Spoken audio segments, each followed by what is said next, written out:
And I think we are going. Yep, it is now live on Facebook. And I wanted to welcome everybody here to the Facebook Live presentation of Enlace that we have. Today, what we're going to be talking about is housing resources. I know with the COVID-19, we've had some families, some community members that are really in dire need of finding some resources to handle their rent, their housing, because a lot of things financially has gone. So right now we have a good round of panelists that we are eager to hear and have them speak to the public here. So we're going to go ahead and get started. But first of all, Enlace, what is Enlace? We have a vision. Our vision is to enhance social capital within the Latinx community in the Charlotte metro area. Our mission is to develop and strengthen connections through information and collaboration and partnerships with organization, leaders who serve the Latinx community. My name is Mara Chavez. I am the current chair of Enlace, and due to what has happened, our stay-at-home procedures and our stay-at-home orders, we've decided to do a lot more for the community in a sense of advertising our meetings and having this presentation on Facebook Live. Like I said, we are about to do a presentation with housing resources. And I'm going to go over real quick the agenda. I just welcomed everybody. I'm going to go over the format being used as to how can people submit questions to the presenters. I'm going to do the introduction of the presenters. Like I said, we have 4 great, knowledgeable people that work in their subject area that are very knowledgeable and hopefully are going to be sharing some great information for you today regarding resources that are out here in the community. We're going to have Luis Mata from the Community Relations Department in the Fair Housing Division. We're going to have Miles Vang from the City of Charlotte Housing and Neighborhood Services. He is the Housing Services Division Manager. We're going to have Mr. Juan Hernandez. He's a staff attorney with the Charlotte Center of Legal Advocacy. And lastly, but not leastly, is Terry Stokes. She is a community relations specialist and she works with the Community Relations Dispute Settlement Program. Again, 4 great panelists that we're going to have here. We're going to have a lot of good information, but we are going to have questions at the end because they have a lot of information that they're going to go through. So if anything, please just wait and for questions, and this is going to be coming up. I will let you know how to do the questions in a second. Also, and lastly, before we finish out, I want to announce any upcoming Enlace projects or announcements. As you know, we're going Facebook Live, so hopefully you are watching this on Facebook. Please make sure you like our Facebook page in Enlace. It is facebook.com enlace.charlotte. So that way you can be up to date as to any new presentation that we might have, any new things. We have vast topics that we want to deal with. And since this is a Facebook Live broadcast, what we would like to do is have any questions posted in the Facebook comment section. Or if later on you forget, you didn't hear the information on the Facebook Live broadcast, please do not hesitate. Send us an email to enlacecharlotte@gmail.com or always visit our webpage at enlacecharlotte.org. So right now we're going to go on with our first presenter, Luis Mata. He works with the Charlotte-Mecklenburg Community Relations Department, like I previously said, in the Fair Housing Division. Welcome, Luis. Thank you for doing and coming on board here and sharing this information with our community members. Thank you very much, Maura. Actually, I put my timer now, so just to make sure that I won't talk more than needed. But thank you very much for this invitation, and thank you very much for the opportunity to talk about this important topic, I believe, which is fair housing, and especially now that we are going through changes, and these are new dynamics, if you will, affecting every aspect of our interaction with everybody, and also the economy and how to rent apartments and all that. So that's what I'm going to talk about basically, is what is fair housing, how can we identify discrimination, and what is it that we do here in Charlotte. Perfect. Go ahead. Do you have the presentation on the? Yes, it should be shared. Is it not sharing the screen? No, it's not. I will do that now. I apologize. Okay, perfect. Thank you very much. There we go. So just very quickly, a little bit about the history of the Fair Housing Act. The Fair Housing Act is part of the Civil Rights Act that was signed in 1964. So in 1968, the Fair Housing Law was passed actually in April after Martin Luther King was assassinated. So in 1964, the Civil Rights Act prohibited discrimination in the job place and also in schools. Stop segregation, supposedly. But then housing was not protected. So when Martin Luther King was assassinated, the president, then Lyndon Johnson, signed the Fair Housing Law to prohibit discrimination in housing. On the right-hand side of the slide, there is an ad that we use in Spanish to show how discrimination, basically what it says is that discrimination says that these people cannot be neighbors. And if you look, and you can maybe infer that some of them have a different religious belief. And that's what the law basically states. You cannot be treated differently. You have the right to live wherever you want, and that is what the law protects. So if you go, Mauro, to the next one, please.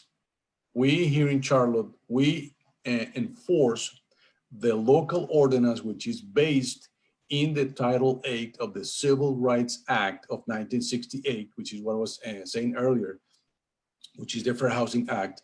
And there are 7 protected classes. In 1968, the law prohibited discrimination with basically in any real estate transaction on basically color, religion, sex, national origin. But then in 1988, disability and familial status were added to protect people with disabilities and also children under the age of 18. Right now, the majority of the cases that we investigate are based on disability. So the way it works is we are a fair housing assistance program. So as I was saying, we enforce the fair housing law through our local ordinance here in Charlotte. So the way we do it is if someone believes that any of these 7 protected classes, which we belong to any of those protected classes. For instance, people with a different religious belief. If someone is trying to rent an apartment and that person, for instance, is not Christian, then what happens is that someone, especially after September 11th, like Muslims, for instance, were not allowed or were discriminated against because of their beliefs.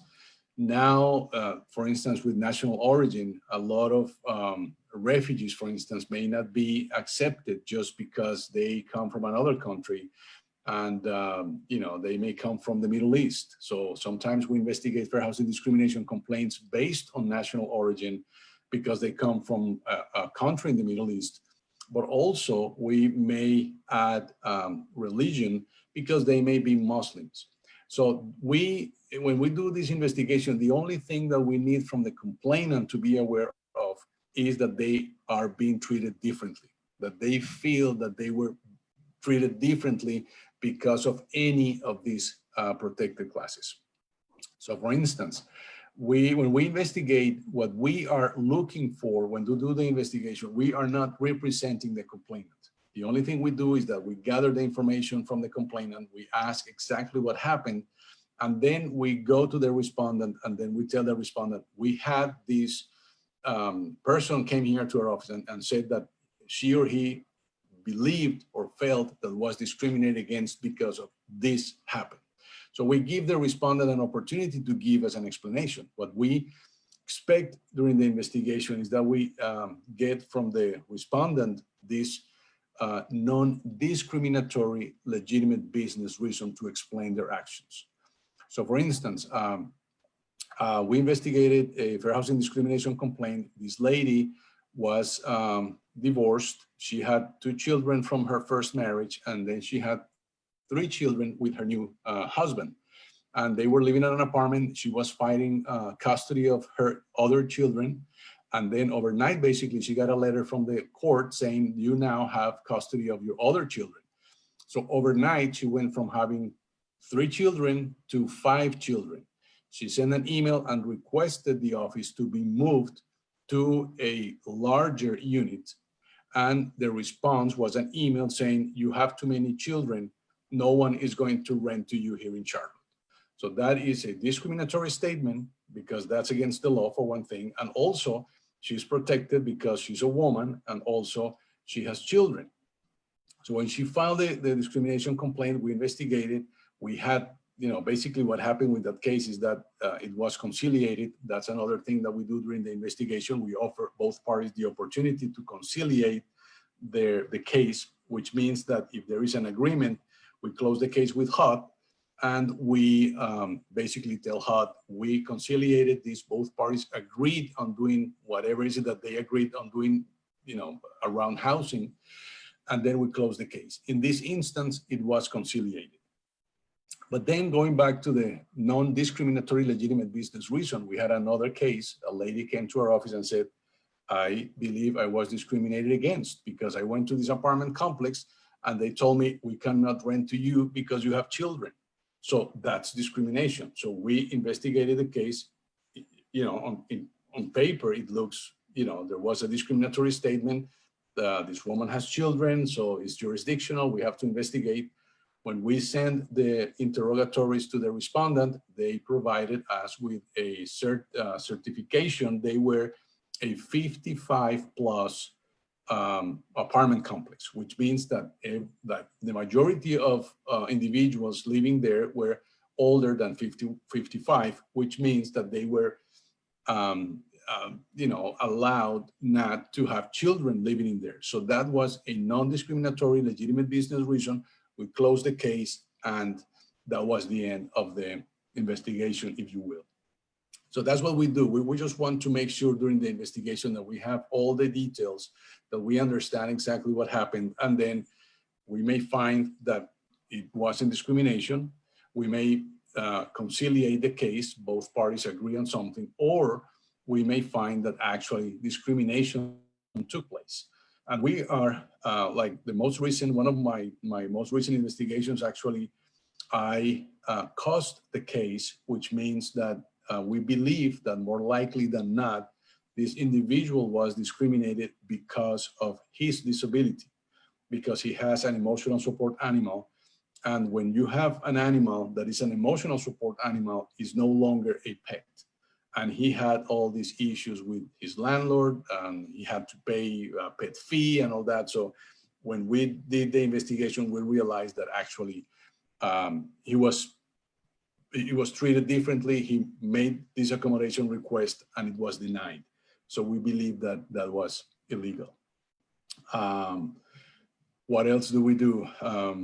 When we work with HUD, we have a system. We have to make sure that all this information is also shared with HUD because this is the federal law. And that's what we try to do. Why don't we watch the video, Maura, to give an illustration? Perfect. Can I ask a few questions about the apartment on Park Street? What was your name? My name is Juan Hernandez. It's been rented. Hello, my name is Sanjay Kumar. I am calling about the apartment on Park Street. It just rented. My name is Tyrone Washington. I'm calling about the apartment for rent on Park Street. It's not available. I use a wheelchair. It's gone. Hello, my name is Graham Wellington. I'm calling about the apartment for rent on Park Street. Is that still available? Yes, it is. What is? Housing discrimination is illegal. If you think you've been a victim, call us. Can I ask? This profiling, this action profiling happens a lot. We investigate fair housing discrimination complaints based on these. People call, ask for an apartment, and then when they go and actually, if they don't deny the access to the apartment over the phone, many times they go to file to fill out the application, and then they realize that they have to fill out another form. And this affects a lot of people. Like, for instance, when they want to filter in apartment complexes, they want to filter how many or what kind of people they want there. Sometimes they give, for instance, Latino, Hispanic, Latinx person an application, but also an additional form inquiring about their legal status in this country, or that's when they ask for their criminal record or their credit score, and they don't do the same thing with everybody. When we do the investigation, what we want is to make sure that this individual was treated exactly the same way than other applicants. So, for instance, we investigated for housing discrimination complaint where the respondent basically told the complainant, well, we require this credit score. We have a limit. We don't want people with a lower credit score than this to live in here. So the guy was denied because of that. He filed a complaint because he believed that even though it wasn't perfect, he believed that it wasn't that bad, really. So we did the investigation. We asked for all the documents, the files and everything from a lot of residents to get a sample to do that comparative data that we have to do. And we found that people were living there with the same credit score or lower, but this guy was Latino. So that implies, or that shows, that this individual was treated differently, and the circumstances or the conditions were not applied equally with everybody, and that's what we investigate. What we encourage people to do is to call us if they believe they were discriminated against. We have a fair housing hotline, which is there on the screen, 704-336-5160. We accept the complaints when people believe they are discriminated. Again, we investigate the complaints. We do not represent the complainant. We gather investigation, and at the end, with all that information, we tell HUD what happened. HUD, Housing and Urban Development in Washington, we tell them, okay, either we believe that actually discrimination happened, or we believe that there was no reason to believe that this individual was discriminated against, or we conciliate the case. So basically, that's what we do in a nutshell. Right now we're open, we're taking discrimination complaints. If someone believes that was discriminated against, please call us. That's our phone number. We may do things a little bit differently because of the COVID-19. We may do the intake. That's what we do when we talk with someone about their situation over the phone. We use internet, we use text, or if we need to have this virtual type of meeting as what we're doing right now, we have all this technology available to us to gather all this information.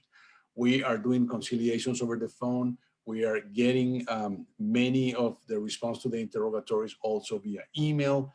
So we are still working on fighting discrimination. Discrimination is happening. As I said earlier, a lot of new cases, or the majority of our cases now, are based on disability. And we will actually have a seminar next week to talk about how COVID-19 is if it's considered a disability or not, and what can we do exactly. Thank you very much, Maura. That's on, and people can register if they want to hear more detail, because it's going to be specifically on tenants' rights and how COVID-19 is affecting people in this fair housing situation. So call us if you feel you were discriminated against. We will do the investigation. And remember, there are 7 protected classes. So no one can be discriminated against based on, in any real estate transaction, based on race, color, religion, sex, or national origin, disability, or familial status.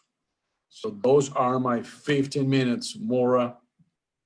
Thank you so much, Luis.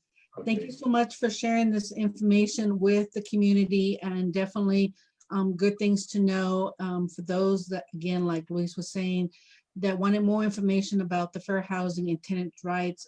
There is this slide for all members of Enlace. You will be getting a copy of this PowerPoint presentation via email, via our resource hub. We'll be taking questions for Luis at the end of the presentations of the four presenters. So if you do have any questions or anything, please write them in the Facebook comment section, so that way we can make sure we get your answers, questions answered. So our next presenter from the city, thank you, Luis, again. Our next presenter from the city is Mr. Miles Va.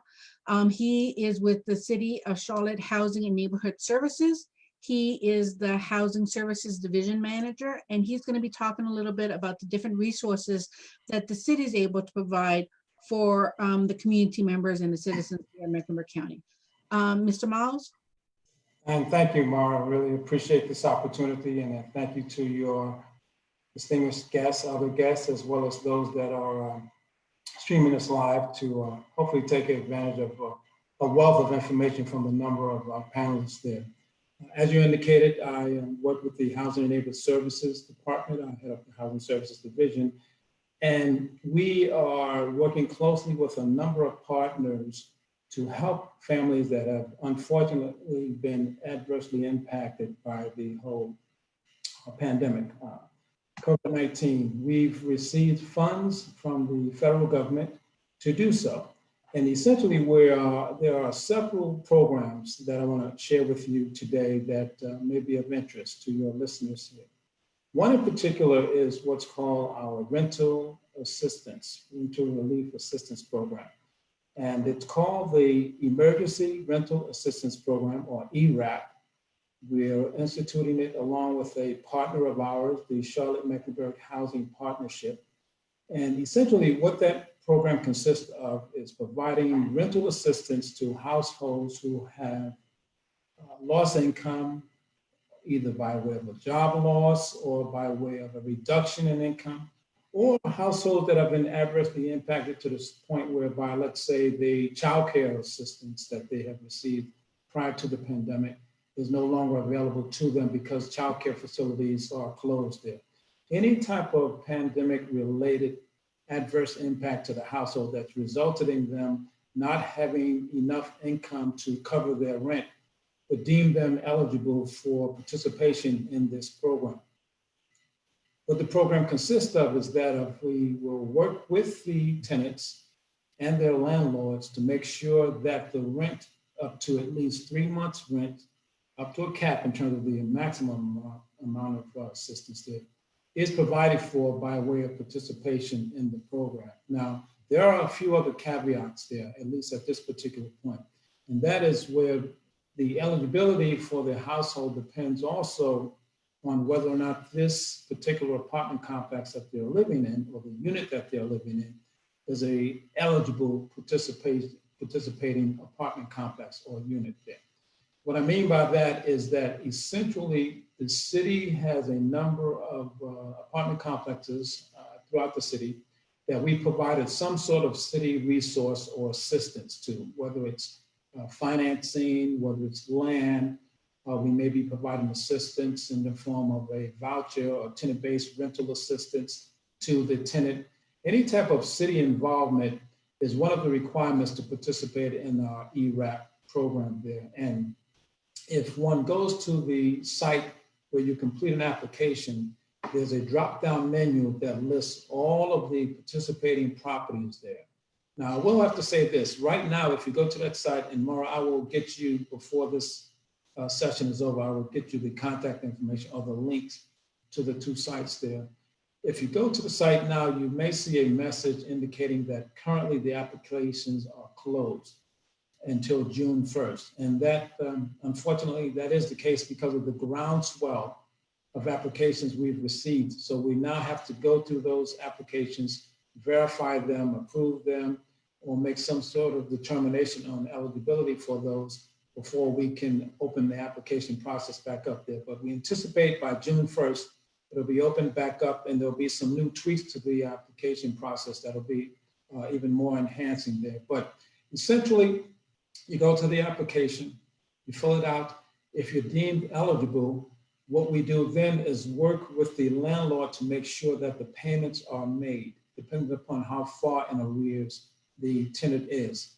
We pay up to 3 months of rent there, and the payments are made directly to the landlord. It's not to the tenant, it's directly to the landlord. And that's important because we want to make sure that the rent is actually targeted toward and covers, the assistance is actually targeted toward and covers the actual rent, the outstanding rent that is due. The drop-down menu is in both English as well as in Spanish. And our partner, again, Charlotte-Mecklenburg Housing Partnership has counselors that can speak in both English and Spanish there. The key focus, I would say, for the, again, ERAP, Emergency Rental Assistance Program, is that of making sure, absolutely making sure that despite some of the other hardships that households are able to remain in their homes, remain in their apartments, remain in their units there. Because we know that it's difficult enough at this particular point in terms of a loss.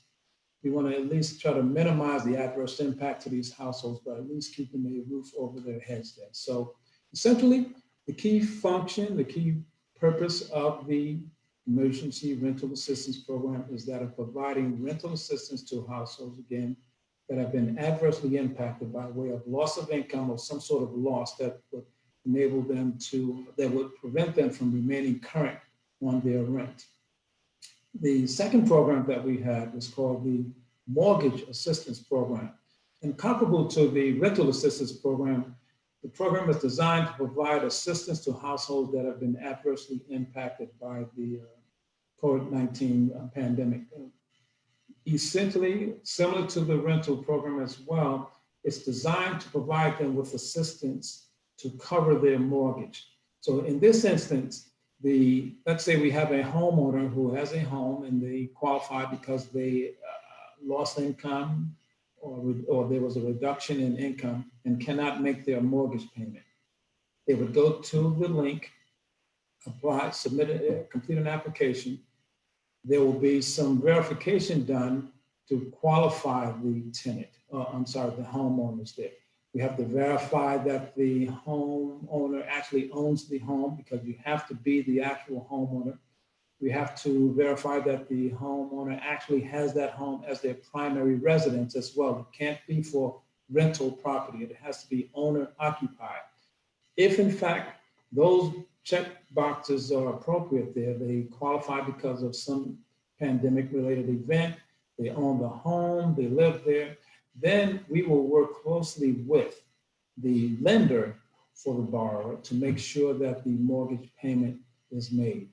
We can pay up to 3 months of mortgage payments there. And it's similar to the rental assistance program, the payments are made directly to the lender. Again, this is to ensure that the appropriate payments are charged and made in a fashion whereby the assistance is adequately and legitimately utilized in that regard. So those are the two primary programs. These programs are funded through assistance that the city has received from the federal government. They have federal, of course, oversight and regulatory requirements there. That's why it has to be pandemic related. We have to also make sure that the household qualifies from an income, area median income or AMI perspective. And essentially, the households to utilize this assistance have to be at least 80% of area median income or less. And right now, 80% of area median income for, on an average, a family of 4 is about $66,000 for a family of 4. But rather than try to figure out, okay, well, I have a family of 2, do I qualify? On the website, there is a chart that shows what the income limits are for each household size there. So it's not very difficult to determine whether or not you fall within the income categorizations. So again, key factors. Does the household qualify because of a pandemic-related event, loss of income, loss of childcare? In the case of the rental assistance, is the apartment complex or is the unit a participating unit within the city-sponsored or city-supported type of pool of apartments there? And lastly, does the household meet the income requirements in that regard? Now, one of the things we've noticed, and that's another reason why we've temporarily shut down the rental assistance site, is because we're getting a number of inquiries from households for rental assistance that are not living within a city-sponsored or city-supported site there. Nonetheless, they still need assistance. They have been adversely impacted. They may qualify income-wise as well. What we're in the process of doing is tweaking the program whereby those households will also be deemed eligible. They'll be receiving comparable assistance, but it'll be from a different pool of funding there. And again, we're working that out now with our partner to ramp that effort up there, but it's in response to what we're seeing, which is a growing number of rental assistance being sought by households that do not necessarily live in complexes that are supported by the city. So by June 1st, we'll have ramped up this new tweak to the program whereby a household, regardless of where their unit is located, should be deemed eligible as long as they meet the other criteria. Again, pandemic-related event, income qualification as well. The mortgage assistance program, initially it was focused primarily to households that were receiving some sort of city down payment assistance, but we are now accepting applications from any and all households that whereby the homeowner is the actual owner of the property and it is owner occupied and they meet the income requirements there. So those are two of the key COVID relief fund types of initiatives that the city has. We will be rolling out within, I would say, another couple of weeks, another type of assistance, and that will be assistance targeted toward households that are living in hotels. So if a household is living in a hotel and they're receiving some sort of assistance from Salvation Army or the men's shelter, some sort of supportive services, and they want to move out of the hotel, but because of pandemic-related events or loss of income or some other source, they are not able to cover the costs associated with the security deposit for the rent or the utility deposit for the utilities. This new third program will provide assistance along those lines to those households. We're in the process of ramping that up. We're not going to roll that out until, again, another couple of weeks or so. I'd say mid-June for the most part there. But by and large, that's also something that we're in the process of ramping up as well.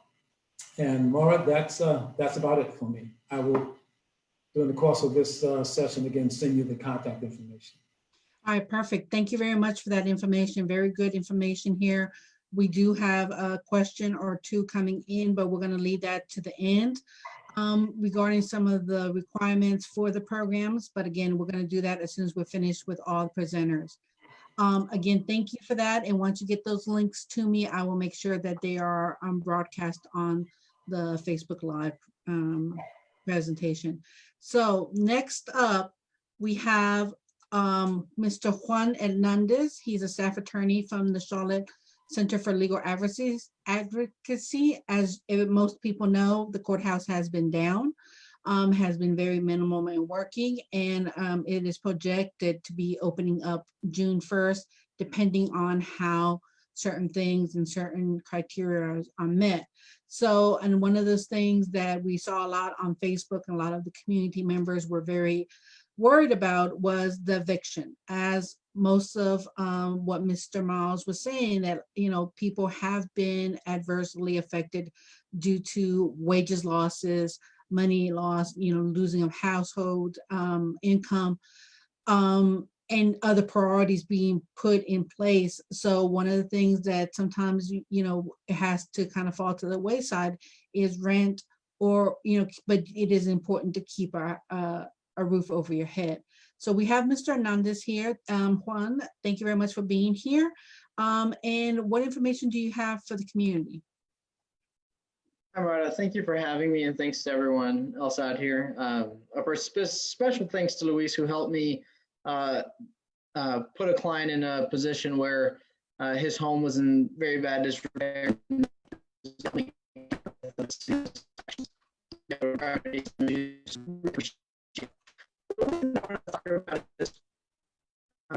is,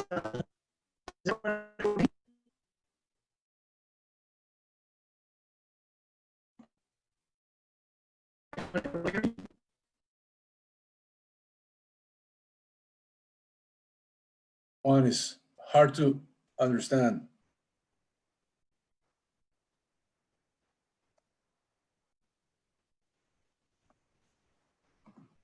I lost everybody's audio. anyone able to hear me? Can you all hear me? Yes, now I can hear There you. we go. Thank you. So first thing I want to do is I want to talk about the eviction process before, what it looked like before June 1st. So generally speaking, the evictions start in small and short, and then in small start there will be hundreds of cases on each day. So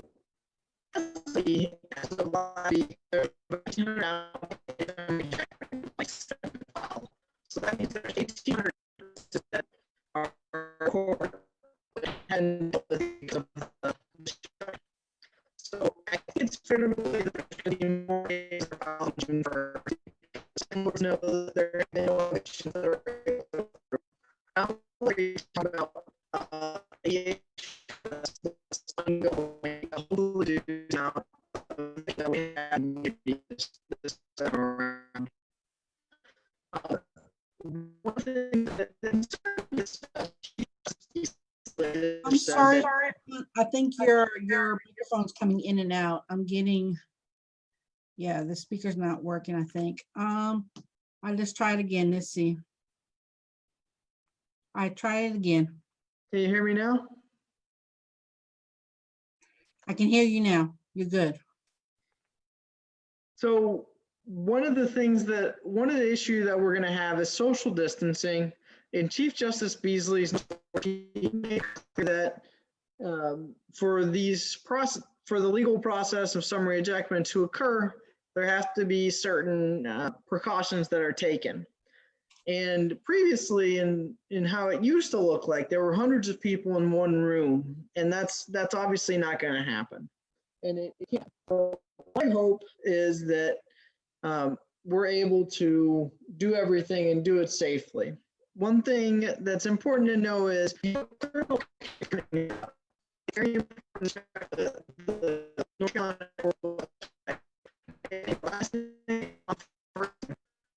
no spaces, and then that's how you can learn the status of your criminal court date.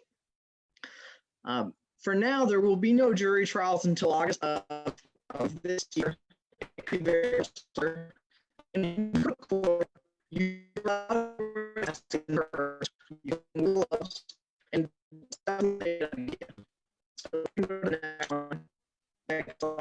so if there's you, can we go to the next slide, please? Yes. Thank you. The most important thing is to see if you can have an attorney. Legal Aid of North Carolina and Charlotte Center for Legal Advocacy, we provide assistance to here in Charlotte who are unable to afford an attorney and need help. Legal Aid of North Carolina is able to help people who are U.S. citizens and legal permanent residents. If you are not a U.S. citizen or a legal permanent resident, you can contact Charlotte Center for Legal Advocacy, and we represent anyone who is undocumented. So don't feel you don't have any options. You can contact us or contact Legal Aid of North Carolina. Both organizations are there to assist tenants. The Charlotte-Mecklenburg government funds a number of organizations so that people have access to an attorney during these evictions, and you should take advantage of it. It's very important. You force the attorney for the other side. You force the other party to prove their case. If you do not show up, there will be an eviction entered against you. At the hearing, the landlord or the landlord's attorney is going to talk first. And then you can ask questions, and then you get to talk about with you, take notes, If you have any evidence that you want to show to the judge, maybe there's a big water leak, maybe there's a hole, bring pictures of that. If you bring pictures, bring 3. One for yourself, one for the judge, and one for the other party. At this time, I can safely say that the judge is not going to look at your phone for many reasons, including safety. So just bring your phone. If we can go to the next slide, please. I am, oops, hold up. There you go. No problem. So what does this actually look like? So you're going to get, if you are behind on your rent, something that's important is maybe reach out to your family beforehand, or try to apply with crisis assistance, or with with any programs in the community, particularly the ERAP program, to see if you're able to these programs provide resources. If you can't reach those resources, you're going to receive a summons from the sheriff's department. They will bring you a copy. It's going to have a date on there. Make sure you go to your court date. The landlord is saying that they're trying to evict you for. Pay attention to see what they're saying. When you go to the hearing, make sure that when your name is called, that you're present there. If you don't speak Spanish, ask for an interpreter. There are a number of Spanish interpreters that are at the courthouse every day. The judge will typically make a decision that day on the case. If you lose the case, you have 10 days before a writ of possession is before you have to appeal. If you do not appeal within the 10 days, then the landlord is able to get the sheriff's department to get a writ of possession and to essentially physically do the relocate to do the eviction. But if you file for a appeal, and that's something that Legal Aid of North Carolina or Charlotte Center for Legal Advocacy can talk to you about, you may be able to stay in the apartment or the house during the appeal period. To do that, you would have to be paying a rent bond to the court. If you lose at the appeal, in the appeal, it's essentially you're trying the case all over again. Everything's new. If you lose in the appeal, then you have 30 days before the order becomes final. Once you have a final order, the sheriff's department will then physically do the eviction. And what if you leave stuff in your house? Well, you have 7 days to get everything out of your house. If after 7 days you're not able to get all of your stuff out of the house, the landlord can retain some of it and even sell some of your property to pay back any amount that you may owe the landlord. We can go to the next page, please. So there's also eviction defenses. This is why you should talk to an attorney. There's a number of defenses. Maybe you actually did pay rent. Maybe the landlord didn't give you the correct notice. There's certain to get someone. It's really important to know that the only way we evict someone is sheriff's department or utilities to push you around the house. Your landlord can't change the law. That's if it occurs, then we talk to legal aid and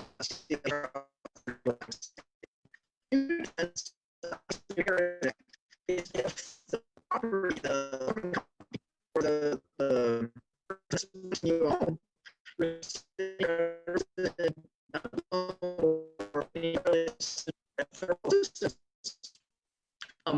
they cannot exist for non-payment.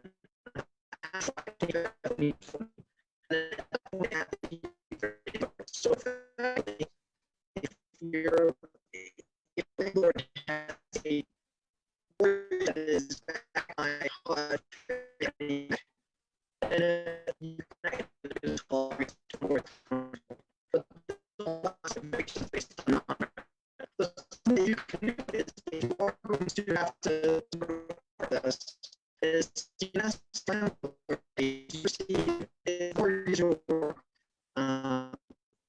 the worst for the property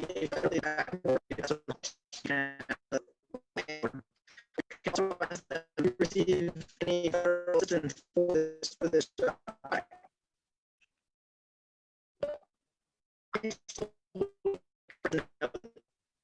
North Carolina, we're here to help us and take you through this.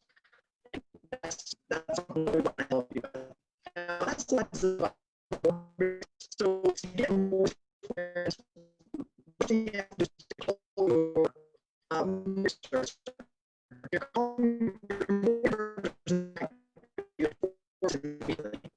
so you must and when you for payments, that means that for your time you're going to pause or reduce your payments. That doesn't mean that it's you're going to have and when you are doing it for terms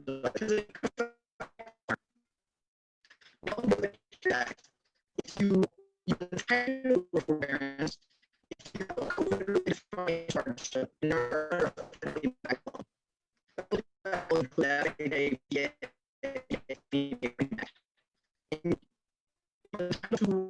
180-day forbearance.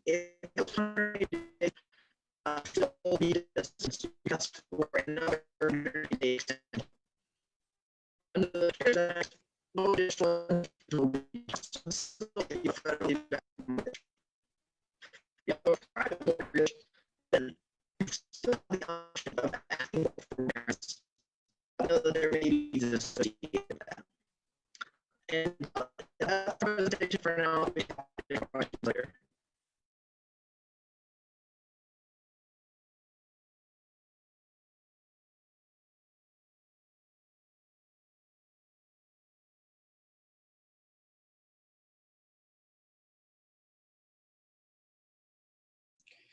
All right, thank you very much, Juan, and I apologize to the Facebook. It seems like the storms are coming in. It seems like the storms are messing up everything around here.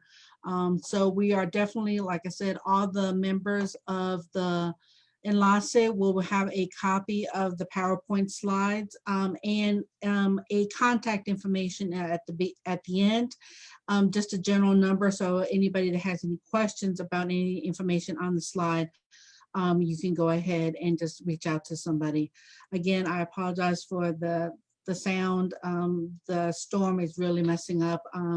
I am hoping that, we are able to finish the last speaker, and she definitely has some good information ready for us, because this is an alternative to going to court. We just heard from Juan about the courthouse and what things you need for the courthouse and how the courthouse process is going to be for the evictions and for just different things that are happening there. So if a lot of people are very uneasy about going to public spaces and stuff, so this last little bit of information that we're going to be presenting here is something that I think will benefit everybody over time, but specifically at this point in our life right now, how everything is so unsure and we're very unaware of what's happening, especially with the COVID-19.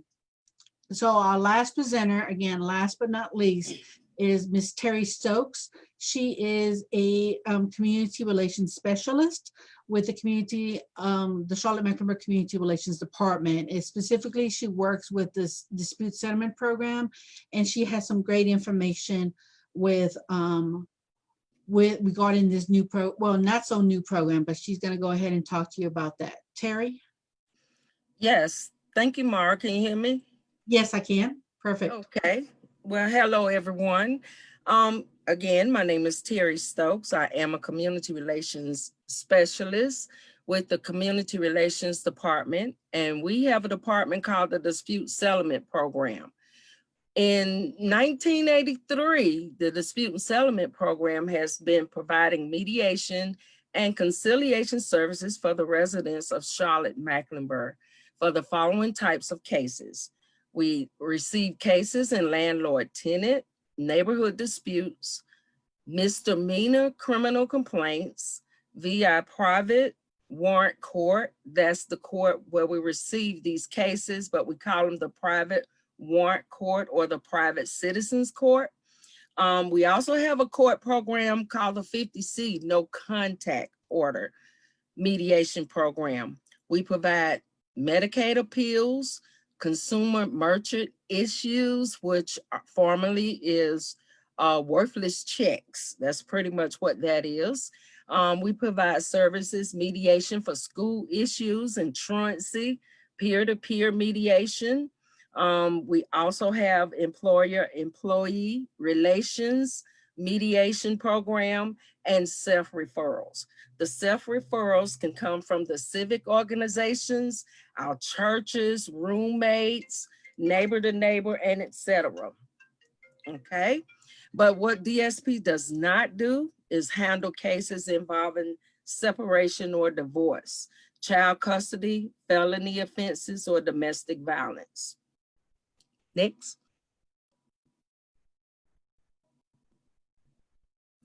So actually DSP receives approximately 1,600 to 2,000 referrals per year.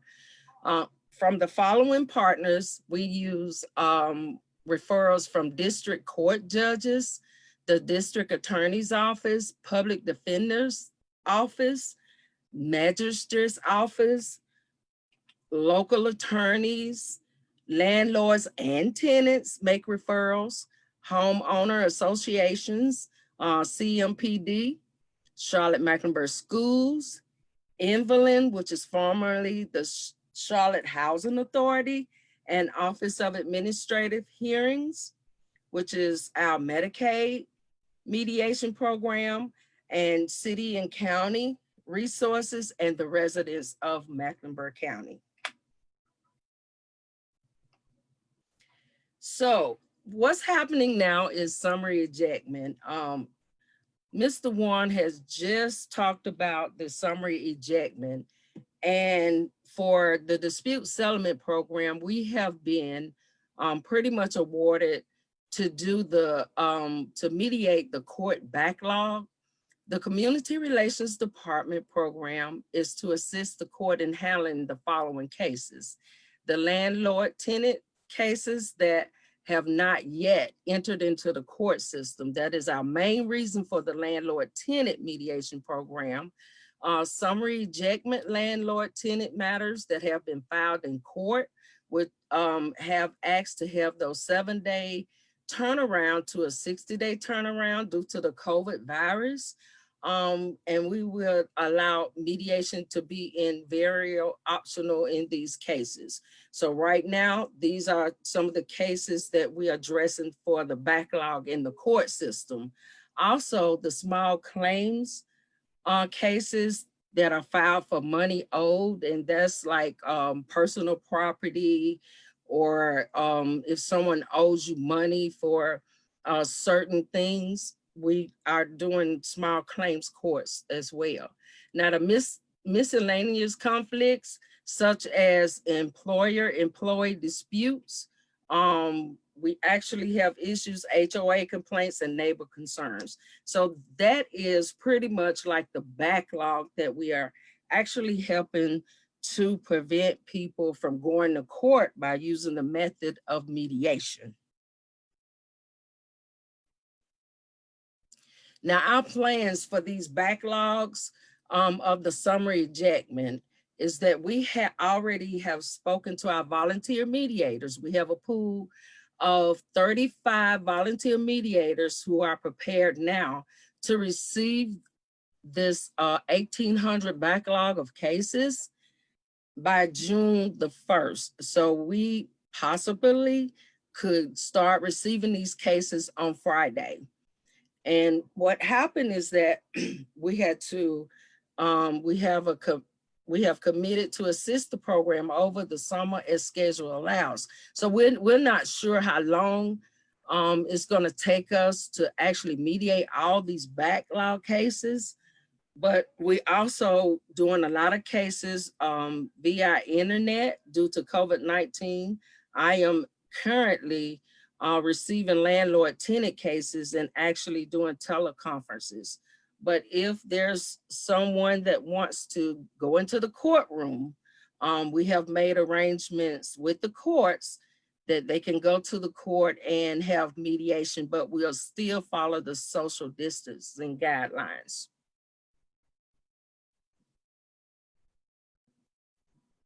Now, our next step is we're creating a flyer for the clerk's office and court notifications to be distributed out by the end of the week.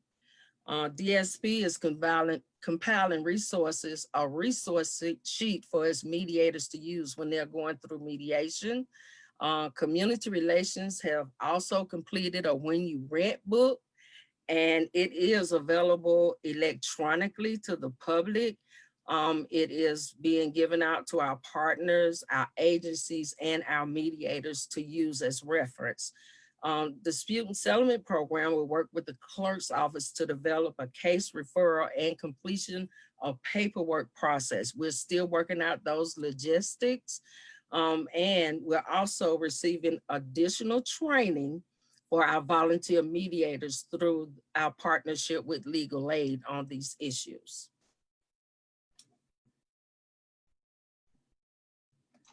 Thank you, Terry, for that great information and everything. Now, real quick, we're going to go into the question section. So any questions that you might have, and a few did come up while we were going through our presentations. Again, thank y'all for coming on and providing this information to our community. This is very good information and valuable information. Real quick, regarding Mr. Miles, regarding the eligibility of the ERAP, the ERAP, what happens if a person doesn't have a Social Security or it's a mixed legal status family? For instance, you know, some might be here with a work permit or something and might be going through a process. Is there a difference as to their eligibility? Let me get you off mute. Hold on one second. Can you hear There you me? go. Yes, now I can hear you. No, we don't, that information is not requested. Okay.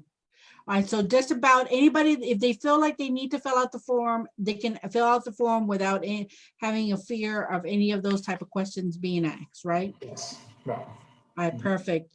Juan, real quick, if you can, we had a question about the rent bond. Can you explain what is that? How much is it, or how is it determined? So generally, the rent bond is paid directly to the court. So what the rent bond is determined to be is the amount of rent that you pay each month anyway. But instead of paying it to your landlord, you would pay it to the court. Okay. And so, and that is when you're, at what point do you have to do the rent bond at again?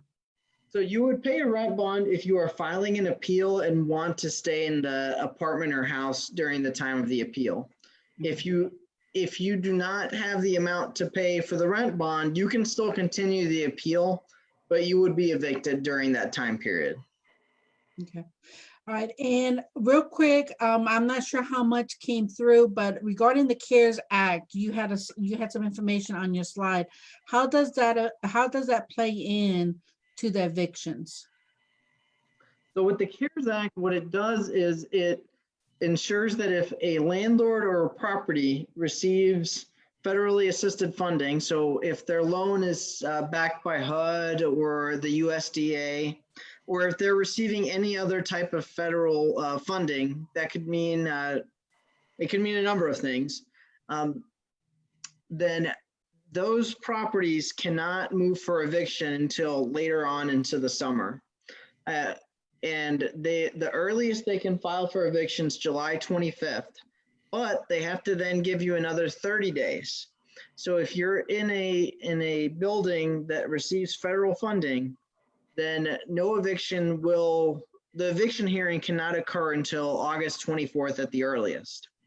I will say this though, if you're able to pay your rent now, it's better to pay it month by month than August comes around and you owe 3 months rent. So if possible, try to pay your rent if you're able. The CARES Act does not forgive missed rent. It just delays when you can be evicted. So the rent is still owed. It just delays evictions. Okay. And one last thing for you. so these stories that we hear, or these information that we hear from the landlord sometimes, and maybe they're not very knowledgeable about the law, saying that they have to, and they have the right to kick you out of your place of where you're living. Is that true, or what should a person do with? So the only way to legally evict someone is to go to court and get an order from the judge. And then the sheriff's department has to then come and execute the order. A landlord can't just tell somebody, hey, you need to move, and force them to move. A landlord can ask someone and tell them, hey, you're a few months behind on rent. If you, I will move for eviction at some point. But if you want to move, that's your choice.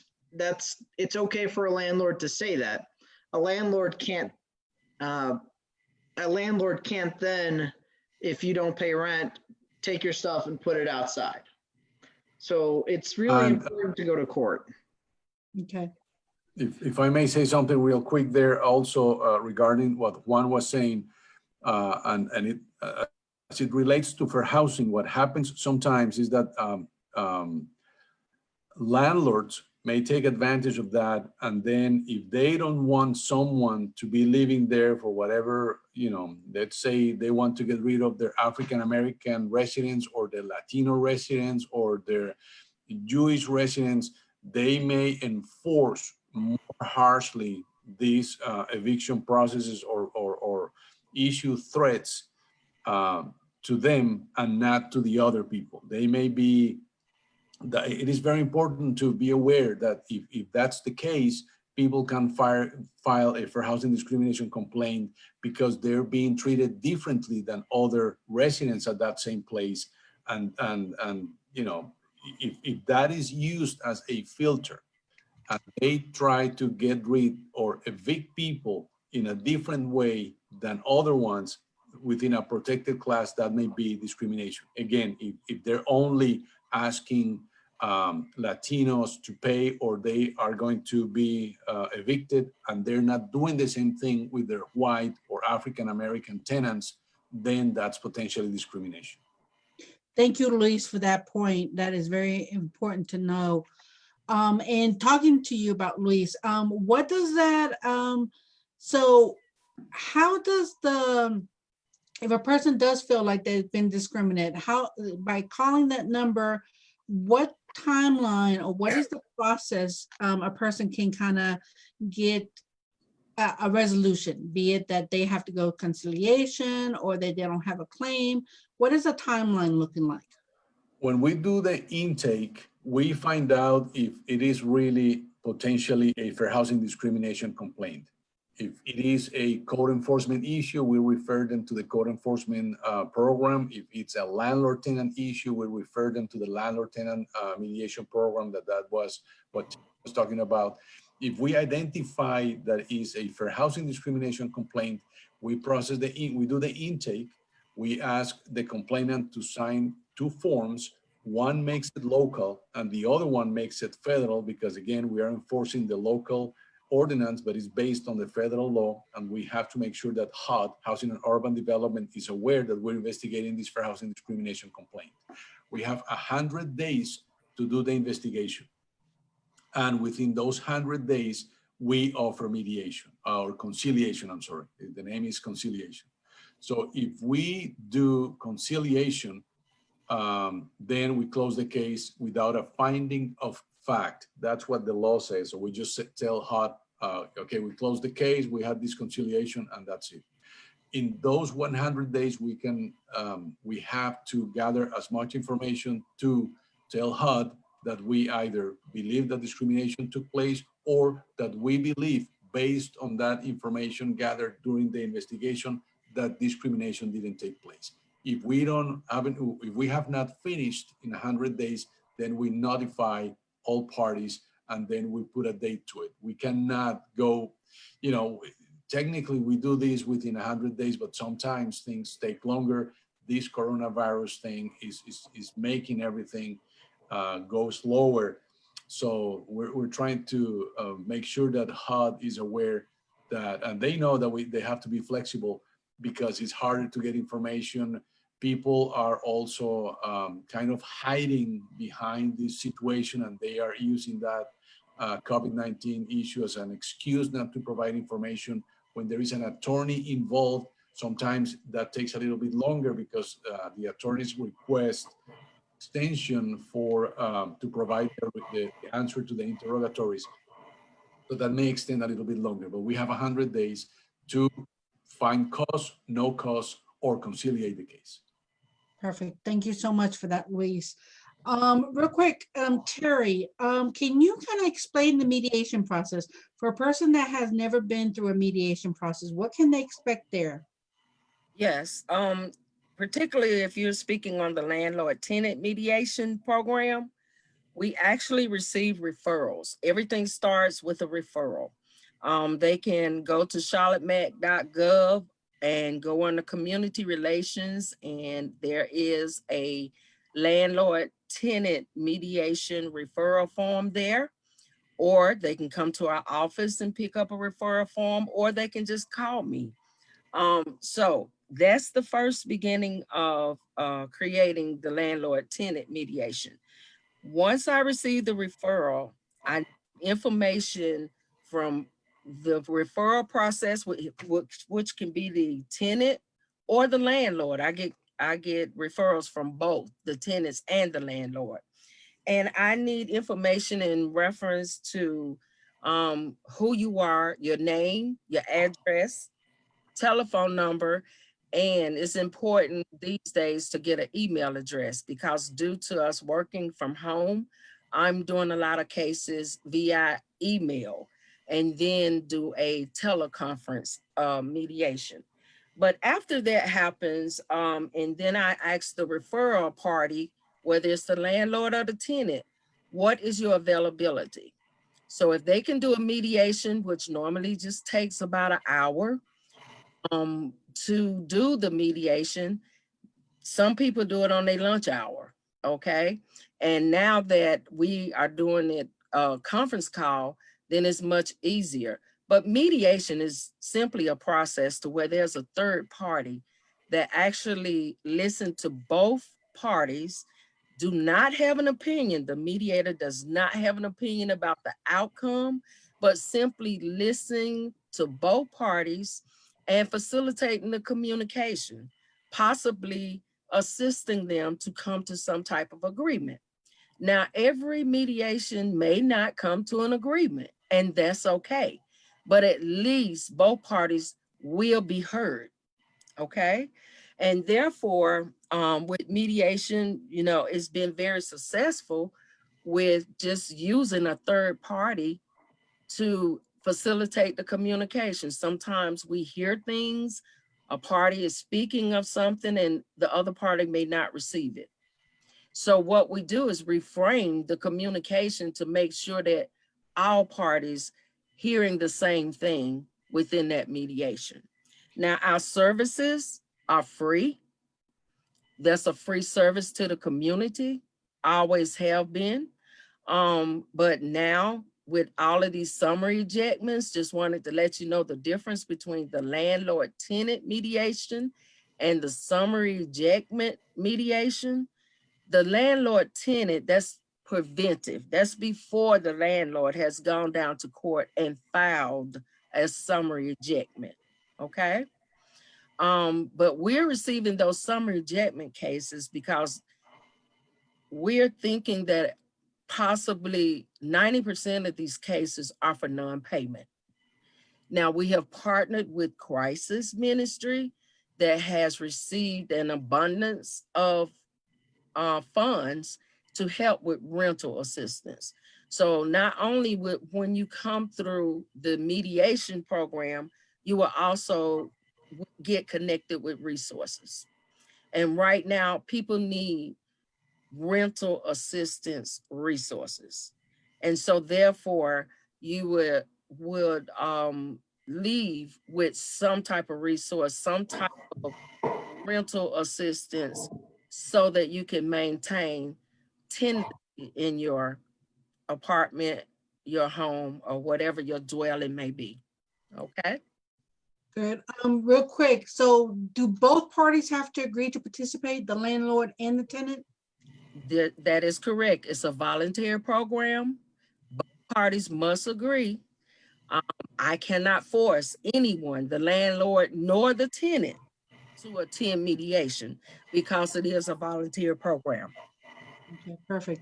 And real quick, Juan, again, somebody just wanted to make sure, the question is, so the landlord cannot change locks or lock me out of my apartment or my home? Correct, because that essentially would be an eviction. It's a self-help eviction, and in North Carolina, the only way to evict someone is through the court system. So they can't, for example, a landlord can't shut off the water to your house and force you to move because you can't live there. And that's the same if they change the locks to your house. They can't do that. It's illegal to do that. And if that happens, it's really important to call an attorney and to get legal advice, because there are options. Okay, thank you so much. And real quick, Mr. Miles, if you want to talk about what's on the screen regarding the 2 links that you sent me in the email. Yes, the top one, the ERAP, that's the link to the application for the rental assistance program. And the bottom one, EMAP, that's a link to the mortgage assistance program. So those are the 2 links to the programs.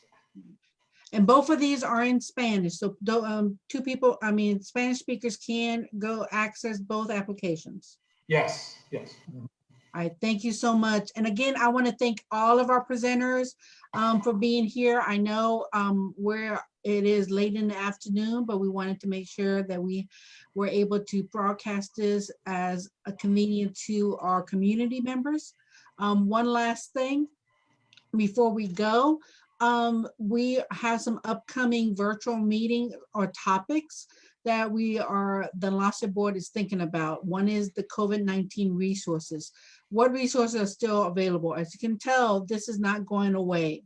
This situation is not. We're going to have to make adjustments. So what we're going to do is maybe have a town hall type of meeting or virtual meeting as to what is out there. How can we help as community resources to figure out how to get back to some type of normal day of life. Another topic is educational resources.